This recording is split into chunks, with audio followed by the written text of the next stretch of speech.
சத்தியத்தையும் அறிவீர்கள், சத்தியம் உங்களை விடுதலையாக்கும். தேவனுடைய வார்த்தைக்கு நேராக நம்முடைய இருதயங்களை நம்ம திருப்புவோம்.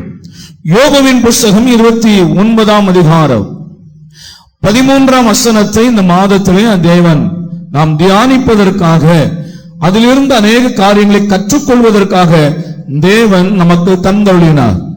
யோபுவின் புஸ்தகம் 29ஆம் அதிகாரம் 13ஆம், சரிதானா? ஓகே, 29ஆம் அதிகாரம் 13ஆம் வசனம். கெட்டுப்போக இருந்தவனுடைய ஆசீர்வாதம் என்மேல் வந்தது. எல்லாரும் சேர்ந்து சொல்லுங்க. கெட்டுப்போக இருந்தவனுடைய ஆசீர்வாதம் என்மேல் வந்தது. ஆண்டவருக்கு ஸ்தோத்திரம். எல்லாரையும் ஆண்டவர் உண்டாக்கினார். நாம் எல்லாரும் தேவனால் உண்டாக்கப்பட்டவர்கள். நம்ம எல்லாரும் ஆண்டவரால் ரட்சிக்கப்பட்டவர்கள். வானத்தின் கீழே பூமியில இருக்கிறதான எல்லா மனிதர்களும், இந்தியா முதல் எத்தியோப்பியா வரைக்கும் இருக்கிற எல்லா ஜனங்களும் தேவனால் உண்டாக்கப்பட்டவர்கள். ஒருவரும் சுயமாய் வரவில்லை. தேவ சாயலாக படைக்கப்பட்ட மக்கள். ஆனால் அவர்கள் பாவம் செய்து தேவ மகிமையற்றவர்களாய் போனார்கள். பிற்காலங்களிலே ஜனங்கள் கெட்டு போனார்கள் என்று சொல்லுகிறது. அதே அந்த புத்தகம் 4ஆம் அதிகாரத்தில் எல்லாம் நீங்க பார்த்தீங்கன்னா, ஜனங்கள் அவரவர்கள் வழி விலகி அவர்கள் எல்லாரும் கெட்டு போனார்கள். ஸ்தோத்திரம். இப்படி கெட்டு போன மக்கள் வேதத்தில் காண்கிறோம். ஆனால் சிலர் தேவனுக்கு செவி கொடுத்து தேவனுடைய பிள்ளைகளாக அவருக்கு பயந்து அவர் வழியிலே நடக்கிறவர்களாகவும் இருந்தார்கள். அப்படிப்பட்ட பிள்ளைகளை குறித்து சொல்லுகிறது. கெட்டுப்போக இருந்தனுடைய ஆசீர்வாதம் என்மேல் வந்தது என்று சொல்லி இருக்கிறது. ஆனால் வேதத்தில் சில காரியங்களை நான் உங்களுக்கு காண்பித்தேன். கொஞ்சம் மாற்றி காண்பித்தேன். நான் அதை எப்படின்னு சொன்னா, ஸ்தோத்திரம், ஆசீர்வாதத்தை இழந்துவிட்ட சில நல்லவர்களையும் ஆசீர்வாதத்தை சுதந்திரித்துக் கொண்ட சில கெட்டு போனவர்களையும் நான் காண்பித்து வருகிறேன். கடந்த 3 வாரங்கள் பேசியிருக்கிறேன். ஆசீர்வாதத்தை இழந்துவிட்ட நல்லவர்கள். எல்லாரும் சொல்லுங்க ஒரு தடவை, ஆசீர்வாதத்தை இழந்துவிட்ட நல்லவர்கள். ஆனால் ஆசீர்வாதத்தை பெற்றுக்கொண்ட கெட்டவர்கள் என்று வேதத்தின் அடிப்படையில் நான் உங்களுக்கு காண்பித்து வருகிறேன். இன்றைக்கு ஒரு முக்கியமான விஷயத்தை நான் காண்பிக்க போகிறேன். கடந்த நாட்களில் சொன்னதை ஒரு தடவை நான் உங்களுக்கு அதை ஞாபகப்படுத்துகிறேன். ஏசாயா ரொம்ப நல்ல மனிதன். பைபிளில் சொல்லப்பட்டதான ஏசாயா ரொம்ப நல்ல மனிதன். எந்த பாவமும் செய்ததாக வேதம் சொல்லல.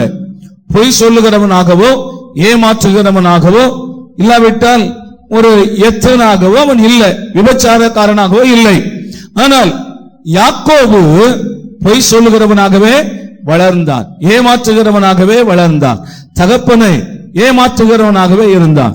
ஆனால் ஏசா நல்லவன், அவன் ஆசீர்வாதத்தை இழந்து போனான். ஆனால் கெட்டவனாகிய யாக்கோபு ஆசீர்வாதத்தை சுதந்திரித்துக் கொண்டான். நீங்க ஒருவேளை தப்பா நினைக்க கூடாது. ஒருவேளை அப்ப நல்லா இருந்தா ஆசீர்வாதம் போயிருமா, கெட்டாவனா இருந்தாதான் ஆசீர்வாதம் கிடைக்குமா நினைச்சு தப்பா நினைச்சிடாதீங்க. ஆனால் அந்த நல்லவர்கள் வாழ்க்கையில இருந்ததான சில பிழைகளையும் நான் கடைசியா சுட்டி காண்பித்தேன். ஏன் அவர்கள் ஆசீர்வாதங்களை இழந்தார்கள் என்பதற்குரிய காரணத்தை நான் உங்களுக்கு காண்பித்தேன். ஏசா தன் சேஷ்ட புத்திர பாகத்தை அலட்சியம் பண்ணினான் போன்ற முக்கியமான விஷயங்கள் எல்லாம் நான் காண்பித்தேன். யாக்கோபு எப்படி ஆசீர்வாதங்களை சுதந்திரித்துக் கொண்டான், மனம் திரும்பினான், தேவ சமூகத்தில் கதறி அழுதான், நீர் என்னை ஆசீர்வதித்தால் ஒழிய உம்மை விடமாட்டேன் என்று போராடினான். பின்னாலே அடுத்த வாரத்தில் ஸ்தோத்திரம், ஆசீர்வாதத்தை இழந்து போன ஒரு நல்ல மனிதனாகிய நல்ல ராஜாவாகிய உசியாவை குறித்து உங்களோடு பேசினேன். உசியாவை போல ஒரு நல்ல ராஜா அதிகமான பேர் இல்லை. தாவீதின் வழியிலே நடந்து வந்த ஒரு அற்புதமான மனிதன். ஆனால் அவர் ஆசீர்வாதத்தை என்ன செய்தாரா, இழந்து போனார். ஏன் ஆசீர்வாதத்தை இழந்து போனார் என்றால், கர்த்தருடைய ஆலயத்துக்குள் மீறி போய் பலிபீடத்தில் நான் தூபம் காட்டுவேன் என்று மிஞ்சி குற்றவாளி ஆனதுனாலே அவர் ஆசீர்வாதத்தை இழந்து போனார். ஆனால் மனாசே என்ற ஒரு மனிதனை காண்பித்தேன். வேதாகமத்தில் அவனை போல ஒரு கெட்டவன் ஒருவனுமே இல்லை. அப்படிப்பட்ட ஒரு கெட்டவன் எந்த தேவனுடைய ஆலயம் பரிசுத்தமானது சொன்னாரோ அந்த ஆலயத்திற்குள்ளே கொண்டு போய் விக்கிரகத்தை ஸ்தாபித்தவன். இஸ்ரவேல் தேசம் எங்கிலும் அநேக விக்கிரக தோப்புகளை உண்டாக்கினவன் கெட்டுப்போன ஒருவனாய் இருந்தான். ஆனால் பிற்காலத்தில் அவன் கைது செய்யப்பட்டு அசிரிய ராஜா அவனை சிறைப்பிடித்து கொண்டு போகும்போது அவன் கர்த்தரை நோக்கி கதறினான், தேவனிடத்துல மன்னிப்பு கேட்டான். அவன் சாம்பலில் உட்கார்ந்து அழுதான். அவன் மனம் திரும்பி தேவனுக்கு கெஞ்சின போது கர்த்தர் அவனுக்கு இரக்கம் செய்தார். அவன் கர்த்தரை அறிந்தான், மனம் திரும்பினான், ஒரு ஆசீர்வதிக்கப்பட்ட ஒரு தேவ மனிதனாய் மாறினான். கடந்த வாரத்துல இளைய குமாரனையும் மூத்த குமாரனையும் உங்களுக்கு சொன்னேன். மூத்த குமாரன் எப்படி அறிமுகமாகிறான் என்றால், அவன் தகப்பனுடைய வயலிலே வேலை செய்து கொண்டிருந்தான் என்று அறிமுகமாகிறான்.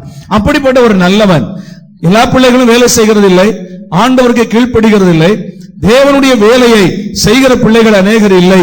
ஆனால் இவன் கீழ்ப்படுகிறவனாகவும் தகப்பனுடைய வேலையை செய்கிறவனாகவும் இருந்தான். ஆனால் தன் குடும்பத்தில் தன்னுடைய சகோதரன் மனம் திரும்பின போது இவனுக்கு அது மகிழ்ச்சியா இல்லை. தன் சகோதரன் திரும்பி வந்தது அவனுக்கு ஏற்றுக்கொள்ளத்தக்கதாக இல்லை. அவன் உள்ளே ஒரு பெரிய திருவிழா நடக்கிறது, உள்ளே போகவே இல்லை. சந்தோஷத்தில் பங்கு பெறாதவனாக வீட்டிற்கு வெளியே அவன் நின்றவனாக வேதம் அவனை முடிக்கிறது. ஆசீர்வாதத்துக்குள் போகல. ஆனால் இளைய குமாரனோ கெட்டவனாக இருந்தான், துன்மார்க்கனாய் வாழ்ந்தான், எல்லா ஆஸ்திகளையும் இழந்து விட்டான். ஆனால் தகப்பனிடத்துல திரும்பி வந்தான், மனம் திரும்பினான், நல்லவனாய் மாறினான். ஆகையினால கடந்த 3 வாரங்கள் நம்ம பார்த்து இருக்கிறோம். ஆசீர்வாதத்தை இழந்து போன நல்லவர்களும் ஆசீர்வாதத்தை சுதந்திரித்துக் கொண்ட கெட்டவர்களை குறித்து பார்க்கிறோம். இன்றைக்கு ஒரு அற்புதமான வார்த்தைகளை உங்களுக்கு முன்னால் நான் வைக்கிற இந்த வருஷத்தினுடைய கடைசியில மிகவும் நல்ல வார்த்தை, நல்ல ஒரு சோத்திரம் சம்பவம் வாசிக்கலாம். லூக்கா எழுதின சுவிசேஷம் 18ஆம் அதிகாரம். வருடத்தின் இறுதியில நமக்கு தேவையான ஒரு வேத பாகம், அது சத்தியம் என்று நான் நினைக்கிறேன். வாசிக்கலாம். லூக்கா 18ஆம் அதிகாரம் 10 முதல் 14 வசனங்களை எல்லாரும் சேர்ந்து வாசிக்கலாம். 2 மனுஷர் ஜெபம் பண்ணும்படி தேவாலயத்துக்கு போனார்கள். ஒருவன் பரிசேயன், மற்றவன் ஆயக்காரர். பரிசேயன் நின்று, தேவனே, நான் பரிகாரர், அநியாயக்காரர், விபச்சாரக்காரர் ஆகிய மற்ற மனுஷரை போலவும் இந்த ஆயக்காரனை போலவும் இராததினால் உம்மை ஸ்தோத்தரிக்கிறேன். வாரத்தில் 2 தரம் உபவாசிக்கிறேன். என் சம்பாத்தியத்தில் எல்லாம் தசமபாகம் செலுத்தி வருகிறேன் என்று தனக்குள்ளே ஜெபம் பண்ணினான். ஆயக்காரன் தூரத்திலே நின்று தன் கண்களையும் வாரத்துக்கு ஏறெடுக்க துணியாமல் தன் மார்பிலை அடித்துக் கொண்டு, தேவனே, பாவியாக என்மேல் கிருபையாயிரும் என்றார். அவன் அல்ல, இவனே நீதிமானாக்கப்பட்டவனாய் தன் வீட்டுக்கு திரும்பி போனான் என்று உங்களுக்கு சொல்லுகிறேன். ஏனெனில் தன்னை உயர்த்துகிறவன் எவனும் தாழ்த்தப்படுவான், தன்னை தாழ்த்துகிறவன் உயர்த்தப்படுவான் என்றார். அல்லேலூயா. இங்க 2 மனிதரை ஆண்டவர் காண்பிக்கிறார். 2 பேரும் தேவாலயத்துக்கு போகிறார்கள். ஆமா தானே? 2 பேரும் ஆலயத்துக்கு போகிறாங்க. அதுல ஒருவன் பரிசேயன், இன்னொருவன் ஆயக்காரன். பரிசேயன் என்றால் அவன் ஆண்டவருக்காக வைராக்கியமாய் வாழ்கிறவன், தேவனுடைய பிள்ளைகளாக அவன் இருக்கிற ஒருவன். பரிசேயன் என்றால் நான் கொஞ்சம் தேடி பார்த்தபோது, ஸ்தோத்திரம், பரிசேயர் என்று நீங்கள் கொஞ்சம் இன்டர்நெட்ல போய் பரிசேயர் என்றால் என்ன என்று சில காரியங்களை தேடினால், பரிசேயர் அப்படின்னு சொன்னா அர்ப்பணிக்கப்பட்டவர்கள் என்று அர்த்தமா, தன்னை தேவனுக்காக அர்ப்பணித்துக் கொண்டவர்கள் என்று அர்த்தமா. பாருங்க, ஆண்டவருக்கு ஸ்தோத்திரம். அப்ப இந்த பரிசேயர்கள் தங்களை ஆண்டவருக்காக அர்ப்பணித்துக் கொண்டவர்கள். நல்ல மனுஷன் தானே? ஆமா தானே? அவனை குறித்து நல்ல காரியம் சொல்லப்படுகிறது. தேவனுக்காக தன்னை காணிக்கையாக கொடுத்த மக்களா, அர்ப்பணித்துக் கொண்டவர்களா. அவர்கள் வாழ்க்கையில அநேக நல்ல காரியங்கள் இருந்துதான். பாருங்க, இவன் அவனே சொல்றான், வாரத்தில் 2 தடவை உபவாசம் பண்ணுகிறேன். ஆமா தானே? வாரத்தில் 2 தடவை நான் என்ன செய்யறேன்? உபவாசம் பண்ணுகிறேன். நல்ல மனுஷனா கெட்டவனா? நல்லது தானே? வாரத்தில் நம்மளாவது வாரத்தில் 1 நாள் உபவாசம் பண்ணுகிறோம், உபவாச ஜெபத்துக்கு வருகிறோம். அதிலும் அநேகரை காணோம், அநேகர் அதில் வருகிறது இல்லை. அவர்களுக்கு வர முடிந்தாலும், வரக்கூடிய தூரத்தில் இருந்தாலும் அவர்கள் சபை கூடி வருதலை ஏன் அவர்கள் முக்கியப்படுத்துகிறது இல்லை என்று எனக்கு தெரியவில்லை. ஆண்டவருக்கு ஸ்தோத்திரம். ஆனால் அவர்கள் ஜெபிக்கிறவர்கள் தான், கர்த்தருக்கு பயந்து வாழ்கிற பிள்ளைகள் தான். ஆனால் சபை கூடி வருதலை அவர்கள் முக்கியப்படுத்துகிறது இல்லை. அல்லேலூயா. ஆனால் வேதம் தனி மனிதனை விட சபையை ரொம்ப நேசிக்கிறார். இந்த சபைக்காகத்தான் ஆண்டவர் ஜீவனை தந்தார். சபைக்காகத்தான் பரலோகத்தை விட்டு பூமிக்கு இறங்கி வந்தார். இந்த சபையை கர்த்தர் இரவும் பகலும் வேலி அடைத்து பாதுகாத்துக் கொள்கிறார். ஒருவன் சபையை தொடுவானால் அது அவருடைய கண்மணியை தொடுவதாக. இந்த சபையின் மேல ஒருவன் தொட்டால் கர்த்தர் அவனுக்கு விரோதமாய் எழும்புவார். கர்த்தருக்கு ஸ்தோத்திரம். இந்த கல்லின் மேல் என் சபையை கட்டுவேன், பாதாளத்தின் வாசல்கள் அதை மேற்கொள்வதில்லை என்று சொன்னார். என் ஆண்டவர் மறுபடியும் இந்த உலகத்தில் வரப்போகிறது ஒரு தனி மனிதனுக்காக அல்ல, சபைக்காக வருகிறார். ஆமென். நம்ம எல்லாரும் சபையில இருப்பது பாக்கியம். அல்லேலூயா சொல்லுங்க. நம்ம எல்லாரும் சபையில இருப்பது பாக்கியம். ரட்சிக்கப்பட்ட கூட்டம் தான் சபை. அந்த ரட்சிக்கப்பட்ட கூட்டத்தோடு அந்த மக்களோடு இணைந்து ஆண்டவருடைய பிள்ளைகள் நாம ஜெபம் பண்ண வேண்டியது அவசியமானது. சேர்ந்து கர்த்தரை ஆராதிக்க வேண்டியது, ஊழியம் செய்ய வேண்டியது, தேவனுடைய காரியங்களிலே பங்கு பெற வேண்டியது ரொம்ப முக்கியமான ஒன்று. ஏனென்றால் கர்த்தர் சபையை நேசிக்கிறார். வேதம் சொல்லுகிறது, சபை கூடி வருதலை விட்டு விடுகிறது போல நீங்கள் விட்டு விடாதிருங்கள் என்று கர்த்தர் சொன்னார். கவனிங்க. அப்போ வாரத்தில் அவன் எத்தனை தடவை உபவாசம் பண்ணுகிறவனா? 2 தடவை உபவாசம் பண்ணுகிறவன். அடுத்த வார்த்தையை சொல்றான், ஆண்டவரே நாங்க நின்று கொண்டிருக்கிறாங்க, மற்றவர்களைப் போல நான் இல்லை. சொன்னானே, மற்றவர்களைப் போல நான் இல்லை. பரியாசக்காரர், அக்கிரமக்காரர், விபச்சாரக்காரர்கள் இவர்களைப் போலலாம் நான் கிடையாது. அநியாயக்காரர்களை போல நான் இல்லை. இங்கே ஒருவன் இன்னும் பக்கத்தில் நின்று ஜெபம் பண்ணுகிறானே, ஒரு ஆயக்காரன், அவனை போல நான் இல்லாதபடியால் கர்த்தரை ஸ்தோத்திரிக்கிறேன். நான் அவனை போல எல்லாம் கிடையாது. ஆனா நான் எப்படி இருக்கிறேன்? வாரத்துல 2 நாள் உபவாசம் பண்ணுகிறேன். எனக்கு வருகிற எல்லா சம்பாத்தியத்திலும் நான் கர்த்தருக்கு 10ல் 1 தசம பாகத்தை கொடுக்கிறேன். எவ்வளவு நல்லவன் பாருங்க. ஆமா தானே? அவ்வளவு நல்லவன் பாருங்க. ஆனால் ஆசீர்வாதத்தை என்ன பண்ணானா? இழந்து போனான். ஆகையினால தேவனுடைய பிள்ளைகள் இந்த வருஷத்தின் கடைசியிலே நம்ம ரொம்ப கவனமாய் கவனிக்க வேண்டிய ஒரு சத்தியம் இது. ஏன் ஆசீர்வாதத்தை பெற்றுக் கொள்வது 4 வார்த்தையில முடிச்சிடலாம். ஏன்னா நமக்கு ரொம்ப சுலபம். அதை நம்ம கொஞ்சம் கீழ்ப்படிந்தால் போதும், நம்ம அதை பெற்றுக் கொள்வோம். ஆனால் கொண்ட ஆசீர்வாதத்தை இழந்து போகாமல் இருப்பதுதான் ரொம்ப முக்கியம். அறிவோடும் புத்தியோடும் கொஞ்சம் பலன் இருந்தால் போதும், சம்பாத்தியம் பண்ணலாம். ஆனால் சம்பாத்தியம் பண்ணினதை ஞானமாய் செலவு பண்ணுவதுதான் ரொம்ப முக்கியம். ஆகையினால ஆசீர்வாதத்தை பெறுவது என்பது வேதத்தின்படி ரொம்ப சுலபம். ஆண்டவரை விசுவாசிக்கிற பிள்ளைகளுக்கு ஆண்டவர் கொடுக்கிறார். ஆனால் ஆசீர்வாதத்தை இழந்து போகிறோமே, அதுதான் ரொம்ப கஷ்டம். அதனால அதை குறித்து தான் ரொம்ப ஜாக்கிரதையா என்ன பண்ணணும்? படிக்கணும். உதாரணம் சொன்னீங்கன்னா, ஒரு பொருளை சம்பாதிக்கிறதுக்கு பல வருடம் ஆகும். ஆனால் ஒரு இமைப்பொழுது என்ன பண்ணலாம்? இழந்து போகலாம். அருமையான வாலிப மகள் சொன்னாள், 2 பவுன் செயின் என்ன பண்ணிட்டேன்? எங்க போட்டுட்டா? இரவு நேரம் திருவிழையா வரும்போது 2 பவுன் செயின் கழுத்திலிருந்து விழுந்துச்சு. 2வது ஸ்தோத்திரம், ஒரு பெரிய ஐஸ்வர்யவான்களா இருந்தால் பிரச்சனை இல்லை. இது போனா 2 பவுன் போனா 4 பவுன் வாங்கிக் கொள்ளலாம்.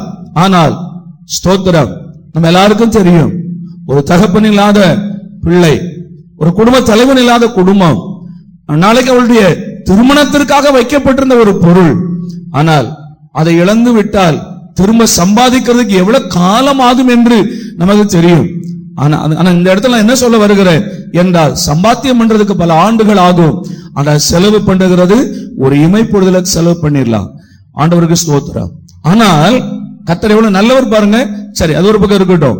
அதனால தான் சொல்லுகிறேன், ஆசீர்வாதத்தை சம்பாதிக்கிறது ரொம்ப சுலபம், ஆனா இழந்து போகிறது. அல்லேலூயாவா, அல்லேலூயாவா, ஸ்தோத்திரம். ஆசீர்வாதம் இழந்து போகிறது ரொம்ப கடினம், நம்மை வருத்தப்படுத்துகிற ஒன்று. ஆகையினால் அதை குறித்துதான் அதிகமாய் நாம் படிக்க வேண்டும் என்று நான் அதிகமாய் விரும்புகிறேன். அநேக நல்ல காரியங்கள் அவர்களில் காணப்பட்டது. ஆண்டவருக்கு ஸ்தோத்திரம். அப்போ இவன்ல இருந்து நம்ம என்ன கற்றுக்கொள்ள போகிறோம்? ஏன் இவன் ஆசீர்வாதத்தை இழந்து போனான்? இந்த நல்லவன் ஏன் ஆசீர்வாதத்தை இழந்தார்? நான் உங்களுக்கு வரிசைப்படுத்துகிறேன். ஒருவேளை அது நம்மிடத்தில் காணப்பட்டால் இந்த வருஷத்தின் கடைசியில அதை விட்டு நம்ம விலகுவோம். ஆமா தானே? அல்லேலூயா, ஸ்தோத்திரம். மறுபடியும் வாசிக்கலாமா? 18ஆம் அதிகாரத்துல 12வது வசனம். 12, வாரத்தில் 2 தரம் நான் என்ன செய்கிறேன்? உபவாசிக்கிறேன், என் சம்பாத்தியத்தில் எல்லாம் தசமபாகம் செலுத்தி வருகிறேன் என்று தனக்குள்ளே சொல்லி கொண்டு ஜெபம் பண்ணினான். நல்லா கவனிங்க, நீங்க எந்த காரியத்தை நீங்க செய்தாலும், எந்த காரியத்தை செய்தாலும், அது ஜெபமா இருக்கட்டும், கர்த்தருக்காக ஓடி ஓடி உழைக்கிறதா இருக்கட்டும், கொடுக்கிற காரியமா இருக்கட்டும், எதை செய்தாலும் ஒரு மனிதன் நான் செய்தேன் என்று சொல்லுவானே ஆகில் வேதம் அவனை புறம்பே தள்ளுகிறது. அல்லேலூயா தானே? புறம்பே தள்ளுகிறது. ஏனென்றால் நீ வேலை செய்வதற்கு, நீ வேலை செய்து சம்பாதிக்கலாம், ஆனா வேலை செய்வதற்கு உன் சாமர்த்தியம் ஒன்றும் இல்லை, உன் சாமர்த்தியம் ஒன்றும் இல்லை. அந்த சம்பாதிப்பதற்கு பலனை கொடுக்கிறவர் அவரா? அந்த பலனை கொடுக்கிறவரை சார்ந்து கொள்ளாமல் நான் செய்தேன் என்று எப்பொழுது ஒரு மனிதன் சொல்லுகிறானோ அப்பொழுது கர்த்தர் அவனை புறம்பே தள்ளிவிடுகிறார். ஆண்டவருக்கு ஸ்தோத்திரம். வேதத்தில் ஒரு வசனம் உங்களுக்கு காண்பிக்கிறேன். 1 கொரிந்தியர் 15ஆம் அதிகாரம் 10வது வசனத்தை வாசிக்கலாம். 1 கொரிந்தியர் 15:10. சகோதரரை கொஞ்சம் சீக்கிரமா. ஆகிலும் எல்லாரும் கவனிக்கணும், இந்த வருஷத்தின் கடைசியில இந்த வார்த்தையை கர்த்தர் நமக்கு தந்ததற்காக ஆண்டவரை ஸ்தோத்திரிக்கிறேன். இங்க சொல்லுகிறார், நான் இருக்கிறது என் பலத்தில் நான் இருக்கல, நான் நல்ல மருத்துவர்கள் எனக்கு இருக்கிறார்கள், குடும்ப மருத்துவர்கள் எங்களுக்கு இருக்கிறார்கள், அதனால நான் சுகமா இருக்கிறேன், இதுவரைக்கும் இருக்கிறேன் என்று பவுல் இங்கே சொல்லவில்லை. வேதம் சொல்லுகிறது நான் இருக்கிறது. சொல்லுங்க எல்லாரும். இப்ப இந்த காலவேளை வந்து உள்ள உட்கார்ந்து இருக்கிறது யாரும் நம்முடைய பலத்தில் இல்லை. நான் இருக்கிறது தேவனுடைய கிருபையினாலே இருக்கிறேன். அவர் எனக்கு அருளிய கிருபை விருதாவாய் இருக்கவில்லை. அவர்கள் எல்லாரிலும் நான் அதிகமாய் பிரயாசப்பட்டேன். அந்த பரிசேயன் சொன்ன மாதிரி இருக்குல்ல, ஏன்னா இவன் ஒரு பரிசேயன் தான். அப்போஸ்தலனாகிய பவுலும் யாருதான்? ஒரு பரிசேயன் தான். அதே போல இருக்கிறது. அவன் சொன்னா, நான் வாரத்துல 2 நாள் உபவாசம் பண்றேன், மற்ற எல்லாரை போல நான் இல்ல, நான் எல்லாவற்றையும் தசமத்தை செலுத்துறேன் என்று சொன்னான். இங்க பவுல் சொல்லுகிறார், மற்ற எல்லாரை பார்க்கிலும் நான் அதிகமாய் பிரயாசப்பட்டேன். அல்லேலூயா. ஆனா அடுத்த வார்த்தையை கவனிக்கணும். பரிசேயன் சொல்லாத ஒரு வார்த்தையை இந்த பரிசேயன் சொல்லுகிறார். அது என்னன்னு கவனிங்க. நான் அதிகமாய் பிரயாசப்பட்டேன், ஆகிலும் நான் அல்ல. என்ன சொல்லணுமா? நான் அல்ல. மறுபடியும் சொல்லுங்க, நான். இன்றைக்கு ஏன் அநேகர் ஆசீர்வாதம் இழந்து போகிறார்கள் தெரியுமா? நான் அல்ல என்று போட வேண்டிய இடத்திலே நான் என்று போடுகிறதுனாலதான் ஆசீர்வாதத்தை இழந்து போகிறார்கள். இன்னைக்கு எத்தனை பேர் நம்ம பார்க்கிறோம், நீங்க நான் என்று சொல்லுகிறீர்கள். ஓகே, நீங்க தான் செஞ்சீங்க, நீங்க தான் பிரயாசப்பட்டீங்க, நீங்க தான் உழைத்தீர்கள், நீங்க தான் பிள்ளைகளுக்கு எல்லாம் செய்றீங்க, நீங்க தான் எல்லாமும் நீங்க தான் பண்ணீங்க, நீங்க தான் பிரயாசப்பட்டீங்க, நீங்க தான் வீட்டை கட்டினீங்க, நீங்க தான் பிள்ளைகளுக்கு திருமணம் செய்து வச்சீங்க, நீங்க தான் கடன் அடைச்சீங்க. ஆனால் அந்த இடத்துல சொல்ல வேண்டிய ஒன்று நான் அப்படி சொல்றீங்க தெரியுமா? அது முற்றிலும் தவறு. வேதத்தின்படியும் சரி, சத்தியத்தின்படியும் தவறு. ஏனென்றால் அந்த நான் என்று வருகிறதே, அந்த இடத்துல உன்னை பலப்படுத்தின கர்த்தருக்கு எல்லா மகிமையும் போகணும். உனக்கு சுகம் தந்தாரே, எல்லா மகிமையும் அவருக்கு தான் போகணும். எனக்கு தெரியும் ஒரு சகோதரர், நல்ல குடும்பம், அந்த அம்மா நர்ஸா இருக்கிறாங்க, சபையில் அவ்வளவு உண்மையா இருப்பாங்க. அவருடைய கணவர் சபைக்கு வரமாட்டார், அவர் சபைக்கு வர்றதில்லை. திருச்சியில இருந்தாங்க, அப்ப அவர்கள் ரயில்வேல வேலை பார்க்கிறார், நல்ல கை நிறைய சம்பளம், சென்ட்ரல் கவர்மெண்ட்ல வேலை, நல்ல சம்பளம் அவருக்கு, ரயில்வேல வேலை பார்க்கிறார். ரொம்ப பேசுவாராம், கடவுள் இருக்காரா வைக்காரா அப்படின்னா பேசுவாரு. நான் உழைச்சாதான் எனக்கு சாப்பாடு, நான் வேலை செய்யலனா சாப்பிட முடியுமா அப்படிம்பார். நான் வேலை செய்யலனா கார் இருக்குமா, நான் வேலை செய்யல வீடு இருக்குமா, பங்களா இருக்குமான்னு சொல்லுவாராம். பாருங்க, ஒரு நாள் பைக்ல போய்கிட்டு இருக்கிறாங்க, ஒரு சின்ன கல் தட்டினது, கீழே விழுந்தார். கீழே விழுந்த போது தலையில லேசா அடிபட்டுருச்சு, கொண்டு போய் ஆஸ்பத்திரியில சேர்த்தாங்க. ஆண்டவருக்கு ஸ்தோத்திரம். நாங்கள் மேட்டூரை விட்டு வருகிற வரைக்கும் இன்னும் அவர் பல ஆண்டுகள், கிட்டத்தட்ட ஏறக்குறைய அவர் அடிபட்டு ஏறக்குறைய 10-12 வருஷம் இருக்கும். நாங்க வருகிற காலங்களையே இன்னும் கோமாவில தான் இருந்தேன். ஆண்டவருக்கு ஸ்தோத்திரம். நான் என்று எங்கே போடுகிறாயோ அந்த இடத்துல நான் என்று போடாத, கூட ஒரு வார்த்தையை சேர்த்துரு, நான் அல்லன்னு சொல்லு. சத்தமா, இன்னும் சத்தமா சொல்லுங்க, நான் அல்ல, நான் அல்ல. நீங்க எதை செய்தாலும் அதை சொல்லுங்க, நான் அல்ல, நான் அல்ல என்று சொல்லும் போது அந்த இடத்துல நாம் என்ன செய்கிறோம் என்றால் அந்த எல்லா மகிமையும் கர்த்தருக்கே கொடுக்கிறோம். அந்த எல்லா கனமும் மகிமையும் பலனும் சுகமும் தந்தவர் தேவன், எனக்கு வாழ பணம் தந்தவர் தேவன், குடும்பத்தை தந்தவர் தேவன் என்று கர்த்தருக்கே கொடுத்து விடுகிறோம். அல்லேலூயா. அப்போ நான் அல்ல, எனக்குள் இருந்த தேவ கிருபையே அப்படி செய்தது. அப்ப இவன் என்ன சொல்றான்? நான் உபவாசம் பண்ணினேன், நான் உபவாசம் பண்ணினேன். உபவாசம் பண்றதுக்கு பலனை கொடுக்கிறது அவர்தான் தெரியுமா உங்களுக்கு? இல்லையா? நான் ஒரு காலத்துல 3 நாட்கள் வாயில பச்சை தண்ணி படாமல் உபவாசம் பண்ணுவேன். ஆண்டவருக்கு ஸ்தோத்திரம். 40 நாட்கள் உபவாசம், 21 நாட்கள் உபவாசம் பண்ணுவேன். பானான்குளத்தில் ஊழியம் செய்கிற நாட்களில் எல்லாம் வெள்ளிக்கிழமை உபவாச கூட்டத்திற்கு உபவாசம் போட்டால் ஞாயிற்றுக்கிழமை ஆராதனை முடித்த பிறகுதான் சாப்பிடுவேன். ஆனால் ஒரு காலம் பலன் இருந்தது. ஆனா இன்றைக்கு நான் அப்படிதான் செய்வேன் என்றால் இன்றைக்கு இந்த பலன் இல்லை. அன்றைக்கு பலனை தந்த தேவனுக்கு ஸ்தோத்திரம். அல்லேலூயா சொல்லுங்க. அப்போ புசித்தால் கர்த்தருக்காய் புசிக்கிறோம், புசியாமல் இருந்தால் கர்த்தருக்காக புசியாமல் இருக்கிறோம் என்று வேத வசனங்களை நமக்கு எடுத்துக் கொள்ளுகிறோம். நான் என்ன சொல்றேன்?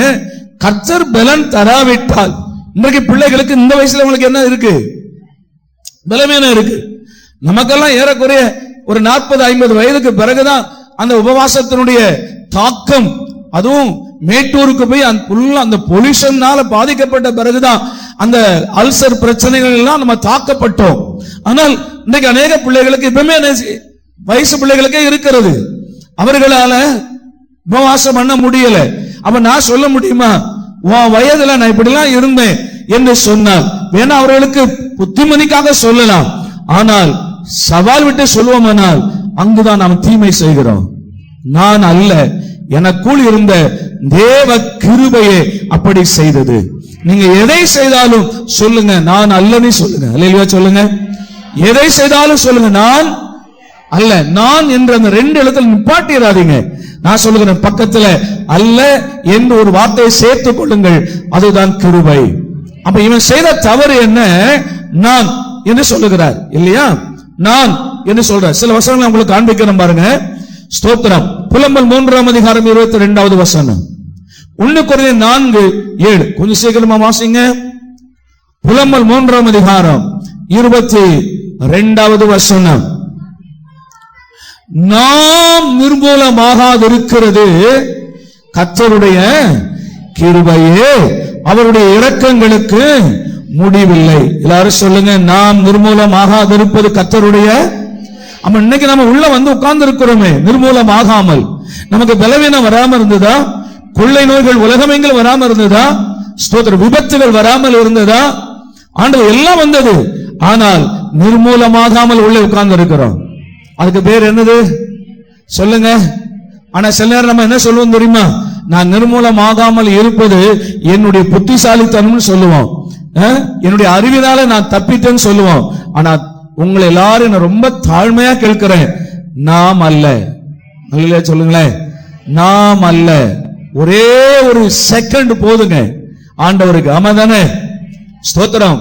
ஒருவன் சொன்னான், இது என்னுடைய மகிமையின் பிரஸ்தாபத்திற்கு என் பராக்கிரமத்தினால நான் கட்டின பாபிலோன். என்னவா? என் மகிமை என்னுடைய புகழ்ச்சிக்காக, என்னுடைய பிரஸ்தாபத்திற்காக, என்னுடைய பராக்கிரமத்தினால, என் பலத்தினால நான் கட்டின மகா பாபிலோன் என்று சொன்னான். அடுத்த நிமிஷம் யாரா மாறிட்டானா? என்ன வாய் சுரக்க மாட்டேங்கிறீங்க? யாரா மாறிட்டான்? புல்லை திங்கிற மாடாக மாறினான், மிருகமா மாறிட்டான். 2 கொம்பும் வாலும் முளைச்சுதானா? இல்ல. கர்த்தர் எதை மாத்திட்டார்? அவனுடைய இருதயத்தை, மனிதனுடைய இருதயத்தை எடுத்து விட்டு அடுத்த நிமிஷம் அவனுடைய இருதயத்தை ஆண்டவர் மாட்டின் இருதயத்தை உள்ள வச்சுட்டார். அவன் தேவனுக்கு எவ்வளவு நேரம் ஆகும்? ஒரே ஒரு செகண்ட். ராஜா மிருகமாய் மாறிட்டான். சிங்காசனத்தில் இருந்து ஆளுகை செய்ய வேண்டியவன், கொலு மண்டபத்தில் இருக்க வேண்டியவன் வனாந்தரத்துக்கு ஓடுகிறான் மாடாக மாறி. அவன் சொல்லும்போது எங்க? மாடியில இல்லையா? உப்பரிகையில மாடியில இருந்து சொல்றான்.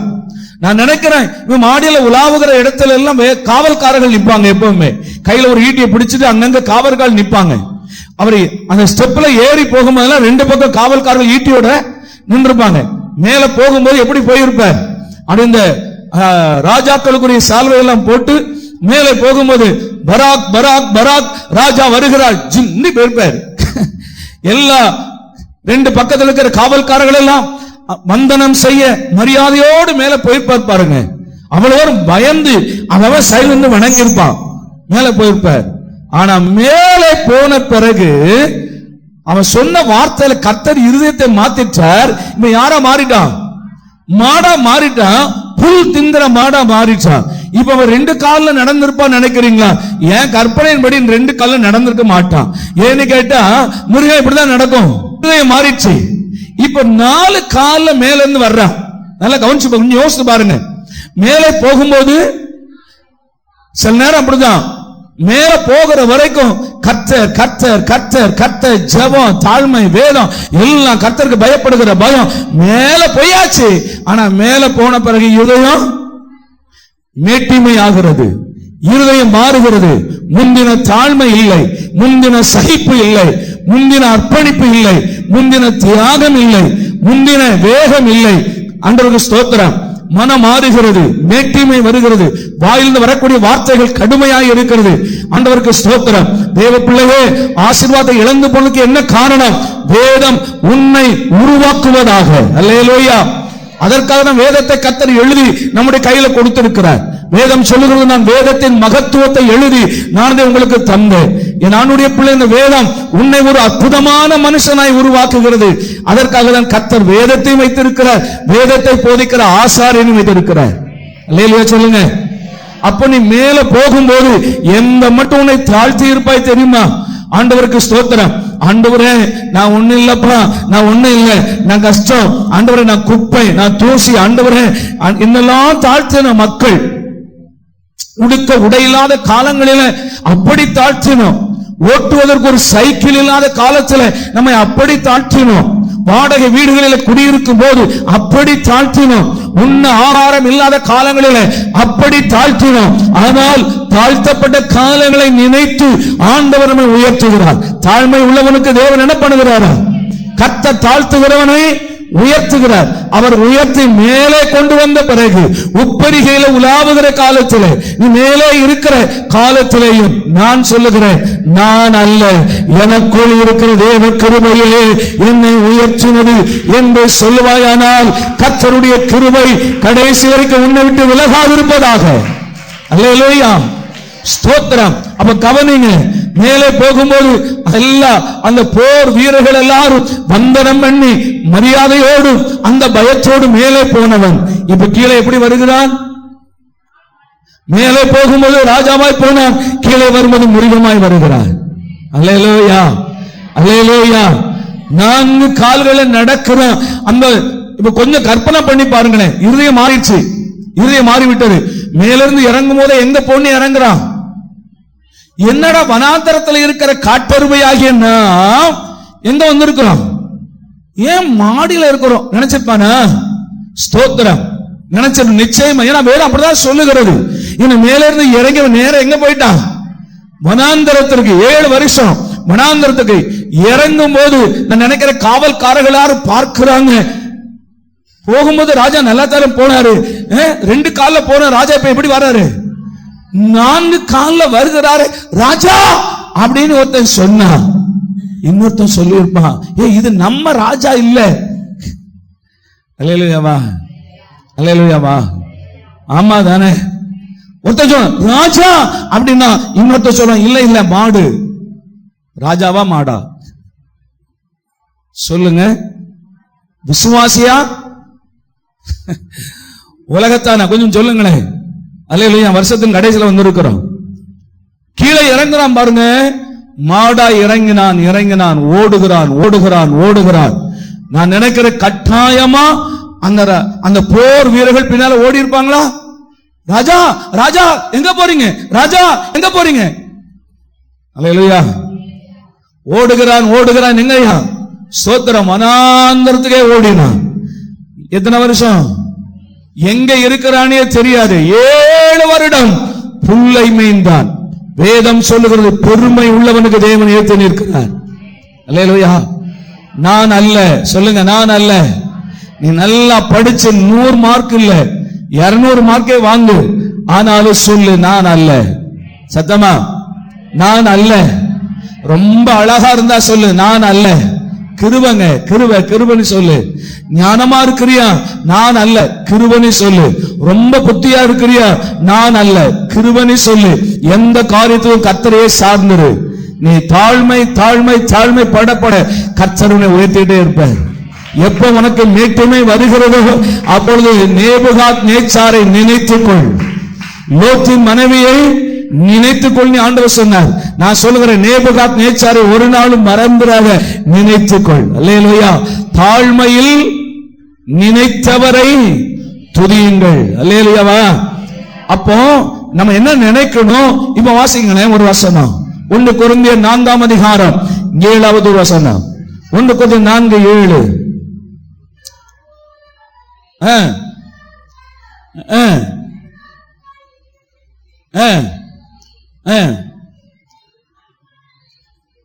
கவனிங்க, நான் சொன்ன வசனம் 1 கொரிந்தியர் 4:7.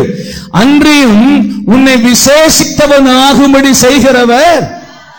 அற்புதமான ஒரு வார்த்தை, அதை மட்டும் அண்டர்லைன் பண்ணி பாருங்க. உன்னை விசேஷித்தவனாகும்படி செய்கிறவர் யார்? நீ இருக்கிற கிராமத்துல உன்னை மட்டும் எல்லா மக்களும் பிடிக்கல, எல்லாரும் விவசாயிகளா இருக்கிறாங்க, ஆனா உன்னை மட்டும் கர்த்தர் யாரா மாற்றி இருக்கிறார்? ஒரு நல்ல உயர்ந்த ஒரு ஆபீசரா மாற்றி இருக்கிறார், ஒரு நல்ல பாஸ்டரா மாற்றி இருக்கிறார், ஒரு உயர்ந்த மனிதனாய் மாற்றி இருக்கிறார். ஆனால் நீ என்ன நினைக்கிற? என்னுடைய அதிர்ஷ்டம், சில ஆட்கள் என்னுடைய அதிர்ஷ்டம், நான் பட்ட பிரயாசங்கள், என்னுடைய அறிவு, நான் மேல வந்திருக்கிறேன்னு சொல்றேன். ஆனால் கர்த்தருடைய வார்த்தை சொல்லுகிறது, உன்னை விசேஷித்தவன் ஆகும்படி செய்கிறவர் நீ அல்ல, உன்னை விசேஷித்தவனாய் மாற்றும்படி தேவன் உன்மேல் கிருபையாய் இருந்தாரே அவருக்கு தான் எல்லா மகிமையும் செய்யணும். இப்ப நீங்க அப்படியே ஸ்தோத்திரம். கொஞ்சம் யாக்கோபின் குடும்பத்தை நினைத்து பாருங்க. எத்தனை பிள்ளைங்க? 13 பிள்ளைகள். 13 பிள்ளைகள்ல ஒருவனை மட்டும் கர்த்தர் யாராக மாற்றினார்? விசேஷித்தவனாக மாற்றினார். ஈசாயின் குடும்பத்தில் 8 பேர். ஒரு ஆடு மேய்க்கிற ஒருவனை கர்த்தர் விசேஷித்தவனாக மாற்றினார். ஆண்டவருக்கு ஸ்தோத்திரம். என்றும் மனதில் நினை, நான் அல்ல, என்னை விசேஷித்தவனாய் மாற்றியது கிருபை. இந்த எண்ணம் உனக்குள்ள இருந்தாதான் உனக்குள்ள என்ன வரும்? தாழ்மை வரும். இப்ப இந்த மனுஷன் சொல்றான், நான் வாரத்துல 2 நாள் உபவாசம் பண்ணுகிறேன். இதை குறித்து என்ன சொல்லலாம் என்றால், ஒரு ஆவிக்குரிய பெருமை இவனுக்குள்ளே வந்தது. என்ன பெருமை இருந்துச்சா? ஆவிக்குரிய பெருமை. ஸ்தோத்திரம். லூசிபர் என்கிறதான ஒரு அற்புதமான தேவ தூதனை வேதத்தில் வாசிக்கிறோம். அவனை போல ஒரு அற்புதமான தூதன் யாரும் இல்லை. அவனை போல வல்லமையும் பராக்கிரமும் நிறைந்தவன் யாரும் இல்லை. ஏசாயா 14ஆம் அதிகாரம், எசேக்கியேல் 28ஆம் அதிகாரத்தை வீட்டில் போய் வாசித்தால் இவனுக்குரிய மேன்மைகள் தெரியும். அந்த அளவிற்கு தேவனால் மேன்மைப்படுத்தப்பட்டவன். ஆனால் ஏன் வீழ்ந்து போனான்? ஏன் இன்றைக்கு அவன் சாத்தானாகவும் பிசாசானவன் மாறினான் என்றால் அவனுக்குள் இருந்த மேட்டிமை. தேவ பிள்ளையே, இந்த வருஷத்தின் கடைசியில கர்த்தர் உனக்கு சொல்லுகிறார், தன்னைத்தான் தாழ்த்துகிறவன் உயர்த்தப்படுவான், தன்னைத்தான் உயர்த்துகிறவன் தாழ்த்தப்படுவான். அப்ப இவனுக்குள் இருந்தது என்ன என்றால், நான் உபவாசிக்கிறேன். அல்லேலூயா. ஸ்தோத்திரம். சில ஆட்கள் மறைமுகமா சொல்லுவாங்க சில காரியங்களை. ஸ்தோத்திரம். நான் சொல்லுவேன், நிறைய கற்றுக்கொண்ட ஆண்டவத்துல மறைமுகமாக கூட என்ன செய்யாத, காரியத்தை சொல்லாத. மறைமுகமா சொன்னா கூட சில காரியங்கள் உனக்கு பாவமாக எண்ணப்படும். மறுபடி நீ அதை பிரயாசப்பட்டா கூட அது உனக்கு வராது. ஆண்டவருக்கு ஸ்தோத்திரம். இரவு முழுவதும் உட்கார்ந்து ஜெபம் பண்ணுவேன் ஒரு காலத்துல.